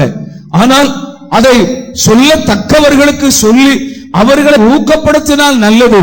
ஆனால் மறைமுகமாக எனக்குள்ளே ஒரு மேட்டிமை வைத்துக் கொண்டு ரகசியமா, பாத்தீங்களா நான் எவ்வளவு நேரம் ஜெபம் பண்றேன் தெரியுமா என்று சொல்லுவேன். ஆனால் அந்த கிருபை என்னை விட்டு போய்விட்டால், ஆண்டவருக்கு ஸ்தோத்திரம், அப்புறம் 1 மணி நேரம் கூட என்னால ஜெபம் பண்ணவே முடியாது. அன்னைக்கு தெரியும், இப்ப இவ்வளவு நேரம் ராமுழுதும் ஜெபம் பண்ணினேனே, அது நான் அல்ல, எனக்குள் இருந்த தேவ கிருபை அப்படி செய்தது. அப்போ ஆண்டுடைய பிள்ளைகள் நம்முடைய வாழ்க்கையில் கற்றுக்கொள்ள வேண்டிய பாடம் என்ன இது என்றால், ஒரு ஆவிக்குரிய பெருமையை நமக்குள் என்ன பண்ணிடக்கூடாது, வந்துவிட கூடாது. சரி, அப்ப அவன் சொல்றான், ஒன்று சொல்லுகிறான், நான் உபவாசம் பண்ணுகிறேன். 2:12 மறுபடியும் வாசிக்கலாம். லூக்கா 8:12. நான் எல்லாவற்றிலும் வாரத்தில் 2 தடவை உபவாசிக்கிறேன், என் சம்பாத்தியத்தில் எல்லாம் தசமபாகம் செலுத்தி வருகிறேன் என்று தனக்குள்ளே ஜெபம் பண்ணினான். அல்லேலூயா. இவன் தேவனிடத்தில் எதிர்பார்க்கிறது என்ன? நான் ஜெபம் பண்றேன், கொடுக்கிறேன், அதனால எனக்கு என்ன வரணும்? நன்மை வரணும், ஆசீர்வாதங்கள் வரணும்னு நினைக்கிறான். ஆசீர்வாதங்கள் நீ செய்ததின் பிரதிபலன் அல்ல, கிருபையே உனக்கு ஆசீர்வாதத்தை தருகிறது. ஆமாவா? அல்லேலூயா. ஆசீர்வாதம் எது கொண்டு வருகிறது? தேவனுடைய கிருபையே உனக்கு தருகிறது. அப்ப இந்த இடத்துல ஒரு காரியங்களை காண்கிறோம். நான் எனக்கு வருகிற எல்லா சம்பாத்தியத்திலும், இன்னொரு இடத்துல வருகிறது சீரத்திலும் வெந்தயத்திலும் கடுகிலும் கூட இந்த பரிசேயர்கள் என்ன பண்ணுவாங்களா? தசமபாகத்தை கொடுக்கிறவர்களாய் இருப்பாங்க. பாருங்க, ஆண்டவருக்கு ஸ்தோத்திரம். இந்த இடத்துல ஒரு கேள்வியும் நமக்கு வரலாம். ஆண்டவருடைய பிள்ளைகளுக்கு இந்த இடத்துல ஒரு கேள்வியும் நமக்கு வரலாம். ஸ்தோத்திரம். பாஸ்டர் சொல்றபடி காணிக்கைகளை கொடுப்பதோ இல்லாவிட்டால் தசமபாகத்தை செலுத்துவதோ சரியா தவறா என்று கேட்டால் ஆண்டவர் ஒரு இடத்துல ஒரு பதிலை ஆண்டவர் வைத்திருக்கிறார். அதை நீங்கள் வாசிக்கும்படி கேட்கிறேன். அதே லூக்கா சுவிசேஷம், லூக்கா 11:42.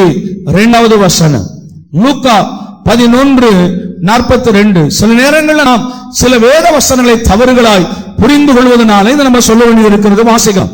லூக்கா 11:42. பரிசேயரே, உங்களுக்கு இதே பரிசேயன் தான். இங்க 2 பேர் ஜெபத்துல ஒரு ஆள் இருந்தார் இல்லையா? அதே பரிசேயன் தான். அங்க ஆண்டவர் சொல்ற, பரிசேயரே உங்களுக்கு ஐயோ. வாரத்துல 2 நாள் உபவாசம் பண்ணுகிறான், எல்லாவற்றிலும் கொடுக்கிறான். அவனை பார்த்து ஆண்டவர் சொல்றார், உங்களுக்கு. அப்ப நமக்கு என்ன தோணும்? உபவாசம் பண்றது தவறா, கொடுக்கிறது தவறா? ஏன் ஆண்டவர் ஐயோங்கிற?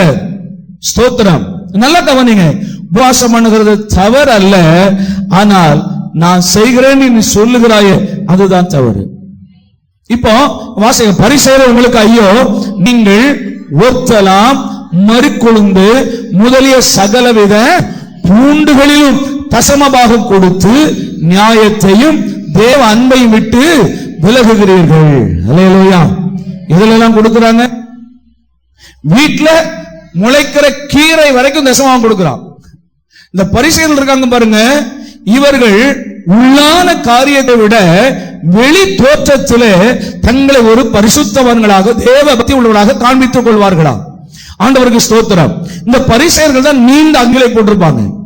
நீண்ட அங்கிகளை போட்டிருக்கிற அந்த காலத்திலேயே யாருதான்? இந்த பரிசேயர்கள். தங்களை வெளியே காண்பிக்கும் போது தங்களை நீண்ட அங்கிகள் ஒயிட் அண்ட் ஒயிட்ல தான் இருப்பாங்க. அதனால தான் ஆண்டவர் பரிசேயரை பார்த்து சொன்னார், வெள்ளை அடிக்கப்பட்ட கல்லறையே. வெளியே பார்க்கிறதுக்கு வெள்ளையா இருக்குப்பா, ஆனா கல்லறைக்கு உள்ள என்ன இருக்குதா? எலும்புகளாலும் நாற்றங்களால் நிறைந்திருக்கிறது போல உடைய இருதயம் சரியில்லை, ஆனா வெளி தோற்றத்துக்கு எப்படி இருக்கிற? வெள்ளையா இருக்கிற. அப்ப நல்லா கவனிங்க, வெளி தோற்றத்துல இந்த பரிசேயர்கள் எப்படி இருப்பாங்கன்னா ஒரு பக்திமானை காண்பிப்பார்கள். ஆனா ஆண்டவர் இருதயத்தை பார்க்கிறவர். மனிதன் முகத்தை பார்க்கிறான், தேவனோ இருதயத்தை பார்க்கிறார். அப்போ ஆண்டவருடைய பிள்ளைகள் அப்ப வெள்ளை கொடுப்பது தவறா என்றால் இல்லை. உங்க வஸ்திரம் வெண்மையா இருப்பது போல உங்களுடைய இருதயமும் சுத்தமாய் இருப்பதாக, அதுவே தேவனுடைய பார்வையில் பிரியமானது. அல்லேலூயா சொல்லுங்க. ஸ்தோத்திரம். அப்ப கவனிங்க, பரிசேயரே உங்களுக்கு ஐயோ, நீங்க ஒத்தலாம் மறிக்கொழுந்து முதலிய சகலவித பூண்டுகளில் தசமபாகம் கொடுக்கிறீங்க, ஆனா எதை மறந்துடுறீங்க? நியாயத்தையும் தேவ அன்பையும் விட்டு விலகுகிறீர்கள். நீ எதை விட்டுச்ச? தேவனுடைய நீதி நியாயங்களை விட்டுச்ச, தேவனுடைய அன்பை விட்டு விட்டாய். ஆனால் கர்த்தர் சொல்ற, நீ இவைகளையும் செய்ய வேண்டும், அவைகளையும் விடாதிருக்க வேண்டும். ஆமென் சொல்லுங்க. அல்லேலூயாவா. இவைகளையும் நீ செய்யணும். கண்டிப்பா எதை செய்யணும்? நீ உபவாசம் பண்ணு, தப்பு இல்லை. நீ ஸ்தோத்திரம் தசமம் கொடுக்கிறியா, தவறல்ல. அதற்குரிய பலனை கர்த்தர் உனக்கு தருவார். ஆனால் நீ இவைகளை செய்யணும், ஆனா எவைகளை விடாது இருக்கணும்? தேவனுடைய அன்பையும் இரக்கத்தையும் நீதியையும் அதை நீ விட்டுறக்கூடாது, அதை முதல்ல பிடிக்கணும். அல்லேலூயாவா. அல்லேலூயாவா. அப்ப இன்னைக்கு சில பிள்ளைகளுடைய கேள்வி என்ன என்றால், ஆண்டவருக்கு ஸ்தோத்திரம், நிறைய ஆட்கள் இந்த கடைசி நாட்களில தசமபாகம் கொடுவது சரியா தவறா என்கிற கேள்வி அநேகருடைய மனதில் எழும்புகிறது. ஆனால் வேதத்தின்படி வேதம் சொல்லுகிறது, நீ கொடுப்பது உனக்குடைய ஆசீர்வாதங்கள். இல்லையா? கொடுக்கிற காரியத்துல என்றைக்கு நாளும் உங்களுடைய ஆசீர்வாதம் இழந்து போகிறது கிடையாது. 6:38 வாசிக்கிறோம், கொடுங்கள் அப்பொழுது உங்களுக்கு கொடுக்கப்படும். ஏனென்றால் தேவ பிள்ளைகளுடைய ஆசீர்வாதங்களுக்கு விரோதமாய் பேசுகிற அநேக மக்கள் எழும்பி இருக்கிறார்கள். உங்கள் ஆசீர்வாதம் அது நிமித்தமாக என்ன செய்கிறது? பறிக்கப்படுகிறது என்பதை நீங்கள் கவனிங்க. அப்ப வேதத்துல என்ன வாசிக்கிறோம்? கொடுங்கள் அப்பொழுது உங்களுக்கும் கொடுத்தேன்னா உனக்கு திரும்ப ஆண்டவர் கொடுப்பேன் என்று சொல்லுகிறார். அது மாத்திரம் அல்ல, நீ எந்த அளவினால் அளக்கிறாயோ அது உனக்கு திரும்ப அளக்கப்படும். ஆண்டவர் ஸ்தோத்திரம். நீ எதை விதைக்கிறாயோ அதையே நீங்கள் அறுப்பீர்கள் என்பதை மறந்து போகாதிருங்கள். இன்னொரு வசனம், மத்தேயு சுவிசேஷம் 22ஆம் அதிகாரம், மத்தேயு சுவிசேஷம் 22ஆம் அதிகாரம் 17 முதல் 21 வரை நீங்கள், ஆதலால் உமக்கு எப்படி தோன்றுகிறது? ஆண்டவர்கிட்ட போய் கேட்கிறேன், உமக்கு எப்படி தோன்றுகிறது? ராயனுக்கு வரி கொடுக்கிறது நியாயமோ அல்லவோ அதை எங்களுக்கு சொல்லும் என்று கேட்டார்கள். இயேசு அவர்கள் துக்குணத்தை அறிந்து, மாயக்காரரே, நீங்கள் என்னை ஏன் சோதிக்கிறீர்கள்? வரி காசுக்கு காண்பீங்கள் என்றார். அவர்கள் ஒரு பணத்தை அவரிடத்தில் கொண்டு வந்தார்கள். அப்பொழுது அவர், இந்த சுரூபமும் மேலெழுத்தும் யாருடையது என்று கேட்டார். ராயனுடையது என்றார்கள். அதற்கு அவர், அப்படியானால் ராயனுடையது ராயனுக்கும் தேவனுடையது தேவனுக்கும் செலுத்துங்கள் என்றார். ஆமென் சொல்லுங்க.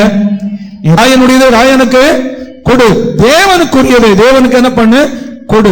நீங்கள் இன்னைக்கு சத்தியம் புரியாமல் அநேக மக்கள் பேசுவதை அறிகிறோம். ஆண்டவருக்கு சொல்றேன், நான் சொல்லுகிறேன், உன்னுடைய கையின் வருமானங்கள் தேவனால் உண்டானது. வேதம் அநேக சத்தியங்களை போதிக்கிறது. தேவனுக்குரியதை தேவனுக்கு கொடு. அல்லேலூயா. ஆண்டவருக்கு ஸ்தோத்திரம். கலாத்தியர் நிருபம், ஒரே ஒரு வசனம், கலாத்தியர் நிருபம் 6ஆம் அதிகாரம் 6வது வசனம், 6:6.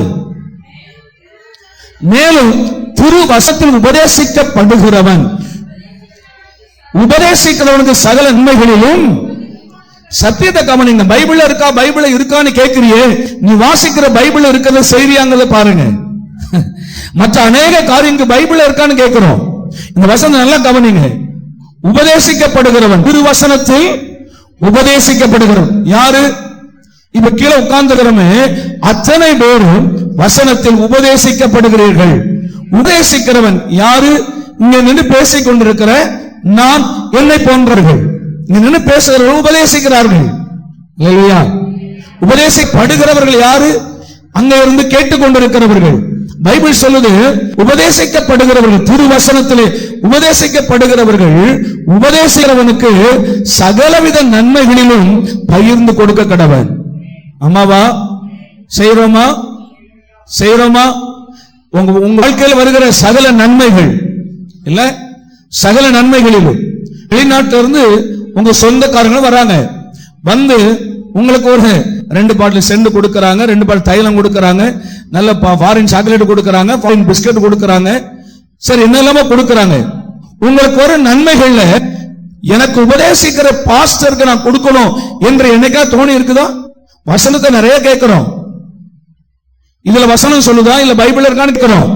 நான் சொல்றேன், இந்த வசனம் இருக்குது, என்றைக்காவது உனக்கு வருகிற சகல நன்மைகளிலும் எங்க போதகருக்கு எனக்கு உபதேசம் பண்றவங்க நான் பகிர்ந்து கொடுக்கணும் என்கிற எண்ணம் என்ன வந்திருக்கா? அப்படி கொடுத்திருக்கிறோமா? வீட்டில் ஒரு நல்ல ஆகாரங்களை செய்யும் போது, வீட்டில் ஒரு பண்டிகை நடக்கும் போது ஊழியக்காரனுக்கு பகிர்ந்து கொடுக்கணுங்கிற எண்ணம் என்னைக்காவது வந்திருக்கா? வந்தவங்களுக்காக சோதரம் சத்தமே வரல. அல்லேலூயா, அல்லேலூயா. அப்படி என்னைக்கா வந்திருக்கா? நமக்கு ரொம்ப கஷ்டம் இல்ல. ஆனா நிறைய பைபிளை பேசுவோம். பைபிள் அப்படி சொல்லுது, பாஸ்டர் இப்படி சொல்லுது, நல்லது. கொஞ்சம் பைபிளை உற்று பாருங்க.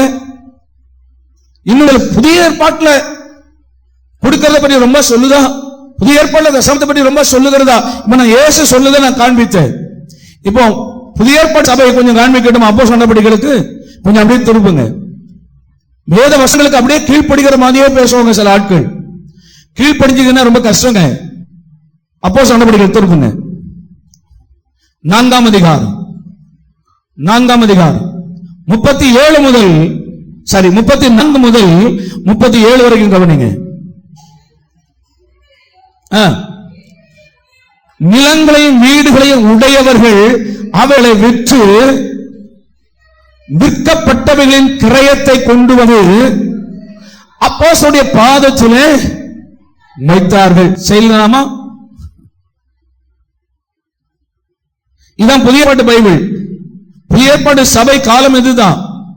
புதிய ஏற்பாட்டு சபை காலத்தில் ஒரு மாபெரும் எழுப்புதல் உண்டாயிற்று. அந்த எழுப்புதல்ல ஆண்டவர் சீக்கிரம் வந்துருவார்னு எல்லாம் நம்பினாங்க. ஆகையினால் அவர்கள் தங்களுக்கு இருந்த வீடுகள், நிலங்கள் எல்லாவற்றையும் விற்று கொண்டு போய் எங்க வச்சிட்டாங்களா? சொல்லுங்க. அப்போஸ்தலருடைய ஊழியக்காரருடைய பாதத்தில் கொண்டு போய் வைத்தார்கள். கீழே கூட கொடுக்கல, பாதத்தில் வைத்தார்கள். அப்படிதான் பொருளை நினைச்சாங்க. நான் சொல்றேன், இன்றைக்கு அந்த காரியத்தை செய்யலாமா? அது சரி வருமா? பைபிள்ல இருக்கா பாஸ்டர்? இருக்கு, கவனிங்க. அல்லேலூயா. ஆனால் அநேக நாட்கள் கழித்த பிறகு இயேசு என்ன செய்யல? வரல. அநேக வருடம் கழித்த பிறகு அந்த நாட்கள் அப்போஸ்தலருடைய நாட்கள் ஒரு மாபெரும் எழுப்புதல் உண்டாகி இந்த நாட்கள் இயேசு வருவார் என்று நினைத்து என்ன பண்ணாங்களா? எல்லாரும் விற்று ஆத்தும ஆதாய பணிக்க செலவு பண்ணணும்னு சொல்லி செஞ்சாங்க. ஆனால் அநேக நாட்கள் கழித்து பார்த்தா ஆண்டவர் என்ன செய்யல? இன்னும் வரல. ஏன் வரல? பவுல் பேதுரு சொல்லுகிறார், இயேசு வருவார் என்று சொல்லப்பட்ட தீர்க்க தரிசனங்கள் எங்கே என்று கேட்கிறார்கள். அவர் பதில் சொல்லுகிறார், ஒருவரும் கெட்டு போகாமல் எல்லாரும் ரட்சிக்கப்பட வேண்டும் என்று அவர் நீடிய பொறுமை உள்ளவராய் இருக்கிறார். அப்ப அவர் வராதற்கு காரணம் என்ன? ஸ்தோத்திரம். நான் சொல்றேன், கடந்த வருடம் வந்திருந்தா நீ ரட்சிக்கப்பட்டு நீ பரலோகம் போக மாட்ட. ஆமா தானே? இந்த வருஷத்துல திரும்பி இருக்கிற, நிறைய மாற்றம் எங்க இருக்கிற. கடந்த வருஷம் வந்திருந்தா நீ ரட்சிக்கப்பட்டிருக்க மாட்ட. இந்த வருஷத்துல நீ ரட்சிக்கப்பட்டிருக்க, ஞானஸ்நானம் எடுத்திருக்க. அப்ப ஏன் ஆண்டவர் தாமதமாகிறார்? ஒருவரும் போகக்கூடாது என்பதற்காக. ஸ்தோத்திரம். பரிசுத்தமாகிறவன் இன்னும். அப்ப நீ ஒரு பிள்ளைய கூட அவர் இழக்க விரும்பல, அதனால்தான் அவர் தாமதமாகிறார். அப்ப நீங்க கவனிங்க, சபையின் காலத்துல இயேசு வரல, அநேக ஆண்டுகள் வரல. என்ன ஆனது? வீடுகளை விற்றவர்கள், நிலங்களை விற்றவர்கள் எல்லாம் கூட வச்சுட்டாங்க. பிற்காலங்களிலே அவர்கள் தரித்திரமானார்கள். தரித்திரமானார்கள். பவுல் பல சபைகளுக்கு சென்று சகாய பணம் பிரிக்க ஆரம்பித்தார். தரித்திரர்களுக்கு பணம் பிரித்தார். போகிற மற்ற ஊர்களெல்லாம் சென்று, தூர இடங்களுக்கு சென்று பணம் பிரித்து அந்த பணத்தை கொண்டு வந்து இஸ்ரவேலில் இருக்கிற விசுவாசிகளுக்கு கொடுத்தார். நான் சொல்ல, ஏன் அப்படி தரித்திரமானார்கள்? என்ன காரணம்? எழுப்புதல் வரும்போது செய்ய ஆண்டவர் சொல்லாததை செய்தாங்க. வீடு நிலங்களை விற்று கொண்டு என்ன வச்சாங்களா? கொண்டு போய் வைத்தார்கள். கர்த்தர் விற்க சொன்னாரா? இல்ல. கர்த்தர் சொன்னாரா, நான் இன்னைக்கு வரப்போகிறேன்பா எல்லாரும் வித்துருங்க சொன்னாரா? இல்ல. ஆண்டவருக்கு ஸ்தோத்திரம். ஆனால் சத்தியம் என்ன சொல்லுகிறதோ அதற்கு செவி கொடுங்கள், வாழ்ந்து சுகமா இருப்பீர்கள். அல்லேலூயா. அப்போ தசமபாகம் கொடுப்பது தவறா இல்ல, 10 தான் கொடுக்கிறோம். ஆனால் புதிய ஏற்பாட்டுடைய பிரமாணம் என்ன என்று கேட்டால், நல்ல கவனிங்க, புதிய ஏற்பாட்டு பிரமாணம் என்ன என்றால், நாளைய தினத்தை குறித்து கவலைப்படாது. இங்க உனக்கு இருக்குதா? அதை தேவனுடைய ராஜ்யம் கட்டப்படுவதற்காக செலவு நாளைக்குரியதை கர்த்தர் உனக்கு தருவார். ஆமாவா? செய்ய முடிஞ்சு செய்யுங்க. ஆண்டவருக்கு ஸ்தோத்திரம். ஆனால் ஒன்று செய்யணும், இல்லாவிட்டால் பிரமாணத்தின்படி நாம கொடுக்கிறது தசம பாகத்தையாவது கர்த்தருக்காக என்ன செய்யணுமா? கொடுக்கணும். கர்த்தர் உங்களை ஆசீர்வதிப்பாராக. ஆண்டவர் சொல்ல, இது தவறான இல்ல, நீ இதை செய்யணும், அதையும் விடாதிருக்க வேண்டும். கர்த்தருக்கு ஸ்தோத்திரம். அப்ப இவனுடைய காணப்பட்ட காரியம் என்ன என்றால், ஒரு ஆக்குரிய பெருமை இவனுக்குள்ள இருந்தது. அதான் பிரச்சனை. ஆண்டவருக்கு ஸ்தோத்திரம். ஒண்ணு நான் உபவாசம் பண்றேன், இன்னொன்று நான் தசமபாகத்தை கொடுக்கிறேன் என்று ஆவிக்குரிய மேட்டிமையால் அதனாலதான் நான் இழந்து போனான் என்பதை காண்கிறோம். ஆண்டவருக்கு ஸ்தோத்திரம். இன்னொன்று முக்கியமான ஒரு விஷயம் சொல்றேன். அவன் சொல்றதுல ஒரு அவசரம் போடுங்க. லூக்கா 18:11 மிக முக்கியமான ஒன்று. ஆசீர்வாதம் இழந்தவருக்கு என்ன காரணம்? 11 பரிசைய நின்று, தேவனே, நான் பரிகாரர், அநியாயக்காரர், விபச்சாரக்காரர் ஆகிய மற்ற மனுஷரை போலும் இந்த ஆயக்காரர்களும் இராததினால் உண்மை ஸ்தோத்திரிக்கிறேன். தன்னை மற்ற மனிதர்களோடு ஒப்பிட்டார். சொல்லுங்க, தன்னை மற்ற மனிதர்களோடு ஒப்பிட்டு தன்னை உயர்ந்தவனாக அவன் பார்க்கிறான். நீங்க நல்லா தெரிந்து கொள்ளுங்க, மற்றவர்களை விட, உங்க குடும்பத்தில் இருக்கிற உங்கள் கணவரை விட நீங்க ஜெயிக்கிறவங்களா இருப்பீங்க. உங்கள் மனைவியை விட நீங்க வேதம் வாசிக்கிறவங்களா இருப்பீங்க. மற்றவர்களை விட நீங்க நல்லவங்களா இருப்பீங்க. ஆனால் ஒரு நாளும் உங்களை மற்றவர்களோடு ஒப்பிட்டு பார்த்தால் ஆசீர்வாதத்தை இழந்துள்ளீர்கள். அப்ப என்ன செய்யணும் என்றால், எபேசியர் நிறுவனம் நமக்கு காண்பிக்கிறது. எபேசியர் 4ஆம் அதிகாரம் 11வது வசனம். எபேசியர் 4:11. மேலும் நாம் அனைவரும் தேவனுடைய குமாரனை பற்றி விசுவாசத்திலும் அதில் ஒருமைப்பட்டவர்களாகி கிறிஸ்துவினுடைய நிறைவான வளர்ச்சியின் அளவுக்கு தக்கதாக பூரண புருஷனாக வரைக்கும். யாருடைய அளவு சொல்லுங்க, யாருடைய அளவு? கிறிஸ்துவின் அளவு. ஹல்லேலூயா. ஒரு நாளும் இன்னொரு மனிதனை பார்த்து உங்களை அளக்காதீங்க. யாரை பார்த்து அளக்கணும்? இயேசுவை பார்த்து நம்மை அளக்கணும். அதுதான் அளவு. ஹல்லேலூயாவா. நான் என் பிள்ளையை பார்த்து நான் அளக்க கூடாது. ஆண்டவருக்கு ஸ்தோத்திரம். நான் அதிகாலை 3:45 சிலைக்கு 2 மணிக்கு எழும்பு, 3 மணிக்கு எழும்புகிறேன். ஸ்தோத்திரம். 5 மணி வரைக்கும் ஜெபிக்கிறேன். ஏன் உங்களை ஜெப சத்தம் இல்லை என்று நான் என்னை என் பிள்ளைகளோடு ஒப்பிடக்கூடாது. எதிர்காலத்தில் என்னை விட அதிகமா ஜெபிக்கிறவங்க மாறலாம். நாளைக்கு நான் என் ஜெபம் குறைந்து போகலாம். ஆண்டவருக்கு ஸ்தோத்திரம். அவர்கள் வளரலாம். என்னை அவர்களோடு நான் ஒப்பிடக்கூடாது. என்னை நம்மளோடு ஒப்பிடக்கூடாது. நான் என்னை இயேசுவோடு ஒப்பிட்டு பார்க்கணும். அவருடைய ஜெபத்திற்கு நான் ஈடாவேனா? அவருடைய பரிசுத்தத்திற்கு நான் ஒப்பா இருக்கிறேனா? அவருடைய உண்மைக்கு நான் ஒப்பா இருக்கிறேனா? எப்பொழுது நீங்க ஒப்பிட்டு பார்த்தாலும் இயேசு ஒப்பிட்டு பாருங்க. ஹல்லேலூயா. அப்பொழுது உங்களுக்கு தெரியும், மலை, அவர் மலையில் இருப்பார். அல்லது அவர் கண்மலை, அவர் மலை மாதிரி உயர்ந்திருப்பார். அவருக்கு முன்னால நின்று, ஆண்டவரே நான் உண்மை போல ஜெபிக்கிறேன்னு சொல்லி பாருங்க.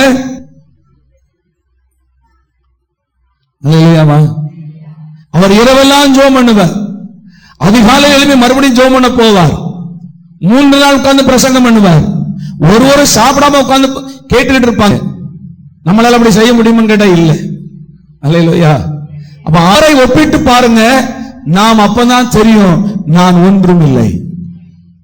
பவுல் சொல்ற, நான் ஒன்றுமில்லைன்னு எப்ப சொல்ல முடியும்? தேவனை ஒப்பிட்டு பாரு. ஒரு நாள் உன்னை இன்னொரு ஆளோட ஒப்பிடாதீங்க. ஸ்தோத்திரனை விட நான் பெட்டர்னு சொல்லாதீங்க.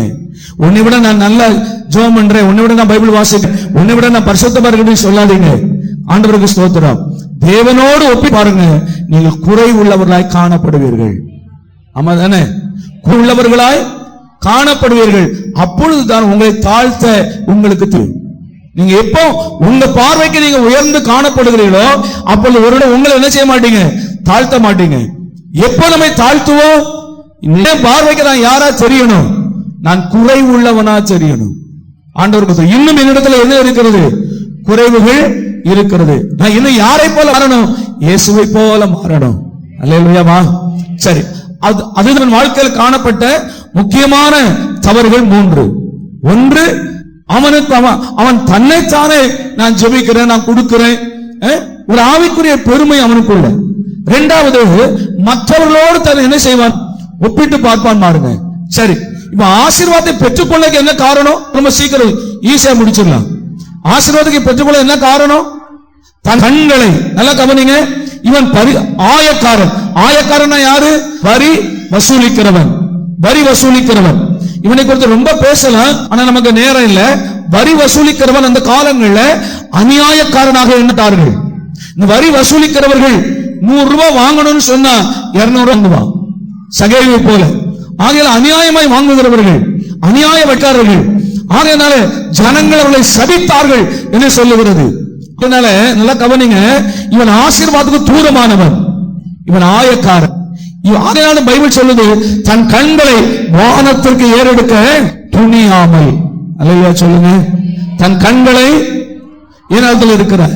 தன் கண்களை தேவனுக்கு நேராய் பார்க்க அவனுக்கு தைரியம் இல்லை. தன் கண்களை தேவனுக்கு நேராய் உயர்த்த அவனுக்கு தைரியம் இல்லை. ஆண்டுடைய பிள்ளையே, நீங்களும் நானும் இன்னைக்கு தைரியமாய் தரை நோக்கி பார்க்கிறோம் என்றால் அதற்கு ஒரே காரணம் நம்முடைய பரிசுத்தம் அல்ல, நம்முடைய நீதி அல்ல. ஆண்டவருக்கு ஸ்தோத்திரம். இன்னைக்கு கிருபாசன தண்டையிலே பிரியமாய் போய் நிற்கிறோம் என்றால் நீங்களும் நானும் செய்த உண்மையோ புண்ணியமோ கிடையாது, நமக்குள்ள இருக்கிற பரிசுத்தம் கிடையாது. கிருபை நம்மை வாழ வைத்திருக்கிறது. அல்லேலூயா. ஆண்டவருக்கு ஸ்தோத்திரம். தன் கண்களை வானத்துக்கு ஏறெடுக்க துணியாமல், அடுத்த வார்த்தை சொல்லுகிறது, தன் மார்பிலே அடித்துக் கொண்டவனாய். ஸ்தோத்திரம். இது எதை காண்பிக்கிறது? மாலை அடித்துக் கொண்டவனாய். ஐயா ஸ்தோத்திரம், நான் எதற்கும் தகுந்தவன் அல்ல, நான் எதையும் பெற்றுக் கொள்வதற்கு நான் பாத்திரவானும் அல்ல, நான் எல்லாவற்றையும் இழந்து போன நிற்கதியாய் இருக்கிறவன் தன் மாற அடிக்கிறான். அல்லேலூயா. எல்லாவற்றையும் இழந்து போனும் தன் மார்பில் அடித்துக் கொள்ளும். என்றைக்காவது உன் வாழ்க்கை நான் கேட்கிறேன், நீ மார்பில் அடிக்க வேண்டாம், உன் இருதயம் உன்னை அடித்து இருக்கிறதா? உன் இருதயம் உன்னை அடித்து, ஐயோ நான் இப்படி பேசியிருக்க கூடாது, நான் நடந்திருக்க கூடாது, நான் இதை இப்படி செய்திருக்க கூடாது, உன் இருதயம் உன்னை அடித்தா? அல்லேலூயா. தன் மார்பில் அடிக்கிறான், தன் மார்பிலை அடித்துக் கொண்டவனாய், தன் கண்களை வானத்துக்கு நேர ஏறெடுக்க துணியாமல். இன்னைக்கு அநேக நன்மைகளை இழந்து போது என்ன காரணம் தெரியுமா? நமக்குள் வருகிற துணிவு. அல்லேலூயா. யாரிடத்திலும் எதையும் பேசலாம் என்கிற துணிவு. உன்னை தாழ்த்தனி தவறினாய். ஆண்டவருக்கு ஸ்தோத்திரம். அல்லேலூயா. அவர்கள் இன்னும் அந்த தேவ கிருபைக்குள்ளே வரல, அந்த ஆசீர்வாதத்துக்குள்ளே வரல. அப்படி இருக்கிற காலத்திலே அவர்கள் வாயிலிருந்து வருகிற வார்த்தைகள் கடினமானவைகள், துணிகரமானவைகள். ஆண்டவருக்கு ஸ்தோத்திரம். அவன் துணிந்து போய் பலி செலுத்த போனான், துணிந்து தூபம் காட்ட போனான், ஆசீர்வாதத்தை இழந்து போனான். அருமையான ஆண்டவருடைய பிள்ளையே, துணிவு ஒரு நாள் நமக்கு வரடா. அல்லேலூயா. துணிவு எதுல வரணும் தெரியுமா? நான் சொல்றேன், துணிவு எதுல வரணும்? பிரச்சனைகள் வரும்போது, பாடுகள் வரும்போது, போராட்டங்கள் வரும்போது, மூழ்கி விடுமோ என்று எண்ணும் போது துணிந்து நில். அல்லேலூயா. நான் இதையெல்லாம் தாண்டி வந்திருக்கிறேன், எத்தனையோ போராட்டங்கள் மத்தியில் வந்திருக்கிறேன். ஸ்தோத்திரம். மரணத்துக்கும் எனக்கும் ஒரு அடி தூரம் இல்லாத பானான்குளத்தில் சம்பவங்களை எல்லாம் கடந்து வந்திருக்கிறேன். ஆண்டவருக்கு ஸ்தோத்திரம். கொலைகாரர்கள் சுவிசேஷத்தை நிமித்தம், ஊழியத்தின் நிமித்தம் ஒரு கிராமத்தில் அநேக மக்கள் ரட்சிக்கப்பட்டார்கள். எது நிமித்தம்? என்னை கொலை செய்துவிட வேண்டும் என்று வேன் போட்டு அலைந்தார்கள். அப்போ துணிவுகள். ஆமா சொல்லுங்க, அப்படியும் நில். அல்லேலூயா. பிள்ளை பாடுகள், உட மரணம், இன்னொரு பக்கம் சவ பெட்டியில குடும்பத்தை வைத்திருக்கிறோம். இந்த பக்கத்துல நீ அன்னைக்கு ஊழியம் செய்யணும், நீ வந்து அந்த நிச்சயதார்த்த ஆரை நடத்தணும். இன்னொரு பக்கம் ஊழியம், இன்னொரு பக்கம் மரணம். இதன் மேல துணிந்து நில். ஆமென் சொல்லுங்க. அல்லேலூயா. உனக்கு வருகிற பாடுகள், உபத்திரவங்கள், நிந்தைகள், அவமானங்கள் மத்தியில துணிந்து நில். அது துணி. ஆனால் துணிகரமாய் பேசாத, அது உனக்கு ஆசீர்வாதம் அல்ல. அல்லேலூயாவா. ஏன் நம்ம மனம் திரும்ப கர்த்தர் விரும்புற?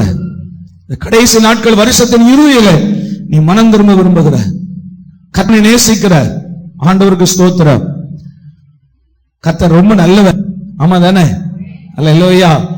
தன் மார்பிலை அடித்துக் கொண்டவனாய். கர்த்தரை பார்த்து ஒரே ஒரு வார்த்தை சொன்னா பாருங்க, அங்கதான் இவன் ஜெயிச்சுட்டான். அல்லேலூயா. அங்கதான் அவன் தோத்துட்டான், இங்கதான் இவன் ஜெயிச்சுட்டான். நல்லவன் இழந்து போனான், இந்த கெட்டவன் பெற்றுக் கொண்டதுக்கு ஒரே ஒரு காரணம் தான், தன் மார்பில் அடித்துக் கொண்டவனாய் சொல்லுகிறான், பாவியாகிய என் மேல் கிருபையாயிரு. அல்லேலூயா. அல்லேலூயா. அல்லேலூயா. பாவியாகிய என் மேல் கிருபையாயிரும். ஆமென் சொல்லுங்க. ஆண்டவருக்கு முன்னால் நம்முடைய இருதயத்திலிருந்து வரக்கூடிய ஒரு சத்தம், உமக்கு முன்னால நாங்கள் நியாயம் தீர்க்கப்பட வேண்டியவர்களாய் இருந்தோம், உமக்கு முன்பாக கெட்டவர்களாய் இருந்தோம், உமக்கு முன்பாக நாங்கள் அழிக்கப்பட வேண்டியவர்களாய் இருந்தோம். இன்னைக்கு வந்து நிற்கிறேன் என்றால் உங்க கிருபை ஆண்டவரே. அல்லேலூயா சொல்லுங்க. உங்க கிருபை ஆண்டவரே. இன்னைக்கு நான் ரட்சிக்கப்பட்டு தேவ பிள்ளை என்ற ஒரு ஸ்தானத்துல உங்க இருக்கிறேன்னு சொன்னா, என் குடும்பத்தை சேர்ந்தவங்க எத்தனையோ பேர் இன்னைக்கு மாலை போட்டுக்கொண்டு கலரா துணிகளை உடுத்தி கொண்டு போய் கொண்டு இருக்கிறார்கள். நானும் இன்னைக்கு ஒரு ஆசாரியனாய் ராக்களை உட்கார்ந்து இருக்கிறேன்னா, ஆண்டவரே யார் செய்த புண்ணியம் எங்களுக்கு தெரியாது, ஆனா நீ இதை ஜெபம். அன்னைக்கு பிதாவே இவர்களுக்கு மன்னியும், தாங்கள் செய்வது இன்னதென்று அதில் இருக்கிறார்கள் என்று சிலுவையில வேண்டிக் கொண்டீரே, அந்த ஜெபம் இன்னைக்கு நான் இங்க வந்து உட்கார்ந்து இருக்கேன். உங்க கிருபை ஆண்டவரே. ஆமென் சொல்லுங்க. அப்ப என்ன சொல்லணும்? என்ன சொல்லணும் தெரியுமா? நீ வானவர் என்ன உயர்த்தப்பட்டாலும் என்ன சொல்லணும் தெரியுமா? ஆண்டவர் உங்க கிருபை, ஆண்டவரே உங்க கிருபையினால நான் இருக்கிறேன், உங்க கிருபையினால வந்து இருக்கிறேன், உங்க கிருபையினால ஆசீர்வாதமா இருக்கிறேன்னு சொல்லு. ஆண்டவருக்கு ஸ்தோத்திரம். அல்லேலூயா. பாவியாகிய என் மேல் கிருபை ஆயிரும். ஆமென். அவன் அல்ல, அவன் நல்லவன் தான் தெரியுமா உங்களுக்கு? அவன் கிட்ட ஒரு ஃபால்ட் கிடையாது.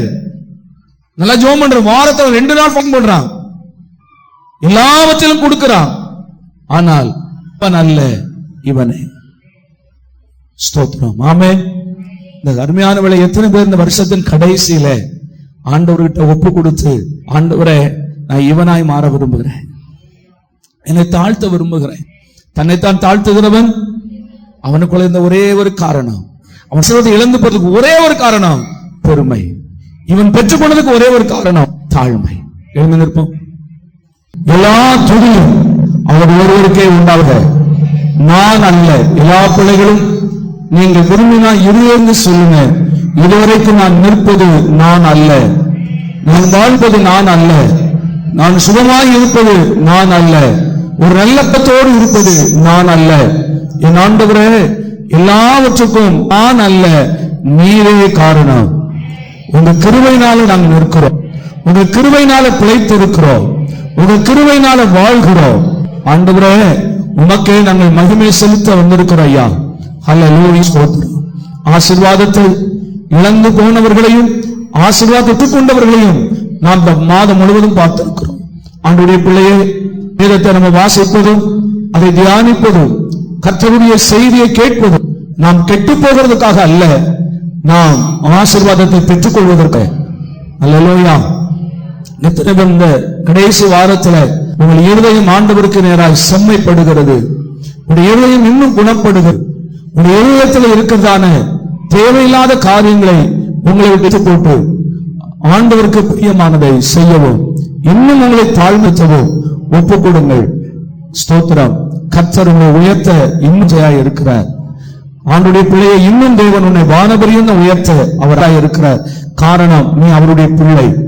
நீ உயர்ந்திருப்பது ஆண்டவருக்கு பிரியம், நீ சுகமாய் இருப்பது கர்த்தருக்கு பிரியம், நீ அநேகருக்கு சாட்சியாய் இருப்பதற்கு மகிமை. ஹல்லேலூயா. ஸ்தோத்திரம், ஸ்தோத்திரம், ஸ்தோத்திரம். இதுவரை ஆண்டவர் என்னையும் என் குடும்பத்தையும் நடத்தினீரே. முதல்வரம் உயர்த்தி எல்லா பிள்ளைகளும் கத்த இருதயத்தில் இருந்து நன்றி சொல்லுங்க. ஆண்டவரே, நான் அல்ல, என்னுடைய இதுவும் அல்ல, என்னுடைய பிரயாசம் அல்ல, என்னுடைய தியாகமும் அல்ல, உங்க கிருபையினால நாங்க வாழ்ந்திருக்கிறோம் ஐயா. ஹல்லேலூயா. ஸ்தோத்திரம், ஸ்தோத்திரம், ஸ்தோத்திரம், ஸ்தோத்திரம், ஸ்தோத்திரம், ஸ்தோத்திரம். ஒரே ஒரு தடவை எல்லா பிள்ளைகளும் 2 கரங்களை உயர்த்தி ஆண்டுடைய சமூகத்தில் சொல்லுங்க. கிருபையே, கிருபையே,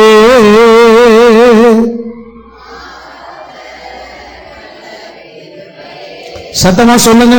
கிருபையே, கிருபையே, மாறாத நல்ல கிருபையே, உங்க கிருபைதான் என்னை தங்குகின்றது, உங்க கிருபைதான் என்னை நடத்துகின்றது, உங்க கிருபைதான் என்னை தாங்குகின்றது, உங்க கிருபைதான் என்னை நடத்துகின்றது. சர்வ வல்லமையுள்ள தேவனே, எங்கள் பரலோக பிதாவே, இதுவரை எங்களை நடத்துவீர், இனிமேலும் எங்களை நடத்துவீர் ஐயா. ஆண்டவரே, இந்த சபையிலே ஆண்டவரே ஒரு பிள்ளைகளும் ஆண்டவரை தாழ்த்தப்பட்டவர்களாயிராரே, எல்லா பிள்ளைகளையும் கர்த்தர் உயர்த்துவீராக, எல்லா பிள்ளைகளும் வான்கமாய் இருப்பார்களாக. ஆண்டவரே, சத்துருவுக்கு முன்பாக உடைய பிள்ளைகள் ஆண்டவரை தாழ்ந்து போய்விடக் கூடாது. இந்த சமுதாயத்திலே உங்களுடைய பிள்ளைகள் ஒருவருக்கு நான் ஜெபிக்கிறேன். வாளாகாமல் தலையாய் இருக்கவும், கீழாயிராமல் மேல் இருக்கவும் கர்த்தர் கிருபைகளை தாரும். ஆண்டவரே ஸ்தோத்திரம். வேதத்தின் பிள்ளைகள் ஒவ்வொரு நாளும் ஆண்டவருக்கு முன்பாக தன்னை தாழ்த்தினவர்களால் தெருக்கு முன்னால் தாழ்மைப்பட்டவர்களால் இருக்க தேவன் உதவி செய்யும். உமக்கு முன்பவர்கள் தங்களை தாழ்த்தும் போது இந்த சமுதாயத்தில் அவர்கள் உயர்ந்திருப்பார்கள் என்று அறிந்திருக்கிறேன். ஆண்டவரே, நம்முடைய கரத்தில் நம்முடைய பிள்ளைகளை ஒப்புக் கொடுக்கிறோம். நம்முடைய பிள்ளைகள் நாம ஆசீர்வதிக்கிறேன். சகலவித நன்மைகளையும் சுதந்திரித்துக் கொள்ளுகிற மக்களாக இருக்கு. வரப்போகிற புதிய வருஷம் உம்முடைய பிள்ளைகளுக்கு ஆண்டவரே ஆசீர்வாதத்தின் வருடமாய் சுதந்திரிக்கும் வருஷமாய் இருப்பதாக. ஆண்டவரே, இந்த வருஷத்தை கர்த்தருக்குள் கிருபை கடந்து போக பண்ணினீர். உம்முடைய நன்மைக்காக நீர் செய்த எல்லா உபகாரங்களுக்காக உம்முடைய பாதத்தில் சிரம் தாழ்த்தி நாங்கள் உமக்கு நன்றி சொல்லுகிறோம். செலுத்தப்பட ஸ்தோத்திரம். ஒவ்வொரு பிள்ளைகளையும் அவருடைய குடும்பத்தின் பொருளாதாரங்களையும் அதிகமாய் ஆசீர்வதியும். நாங்கள் கற்றுக்கொண்ட எல்லா சத்தியத்தையும் எங்கள் வாழ்க்கை பிரயாசப்படுத்துவதற்கு கிருபைகளை தாரும். நாமத்தில் உடைய பிள்ளைகளை ஆசீர்வதிக்கிறேன். இந்நேரம் வரைக்கும் உடைய பிள்ளைகள் ஆண்டுடைய ஆலயத்திலே காத்திருந்தபடினாலே அதற்குரிய நன்மைகளை உடைய பிள்ளைகளுக்கு தாரும். வேதம் சொல்லுகிறது, கர்த்தருக்கு காத்திருக்கிறோ புது பலன் அடைந்து செட்டைகளை அடித்து எழும்புவார்கள், ஓடினாலும் இப்படியார்கள் நடந்தாலும் சோர்ந்து போகாமல் சொல்லியிருக்கிறபடி உடைய பிள்ளைகள் இவ்வளவு நேரம் தேவனுடைய சமூகத்திலே காத்திருந்தார்களே, இதற்குரிய பலனை கொடுத்து நீர் அனுப்புவீராக. நாமத்தில் நான் உடைய பிள்ளைகளை ஆசீர்வதிக்கிறேன். எல்லா மகிமையும் கர்த்தருக்கே செலுத்துகிறோம். கர்த்தர் இயேசு கிறிஸ்துவின் நாமத்தினாலே வேண்டிக் கொள்கிறோம் எங்கள் நல்ல பிதாவே. என் ஆத்துமாவே கர்த்தரை ஸ்தோத்திரி, என் முழு உள்ளமையுடைய பரிசுத்த நாமத்தை ஸ்தோத்திரி. என் ஆத்துமாவே கர்த்தரை ஸ்தோத்திரி. கர்த்தர் செய்த சகல உபகாரவாதே. ஆமென். நம்முடைய கர்த்தராகிய இயேசுவின் கிருபையும் பிதாவாகிய தேவனுடைய அன்பும் பரிசுத்த ஆவியுடைய ஐக்கியமும் இன்றும் என்றும் சதா காலங்களில் நம் அனைவரோடும் சகல சுத்தமாகவும் நிலைத்திருப்பதாக. ஆமென். அல்லேலூயா.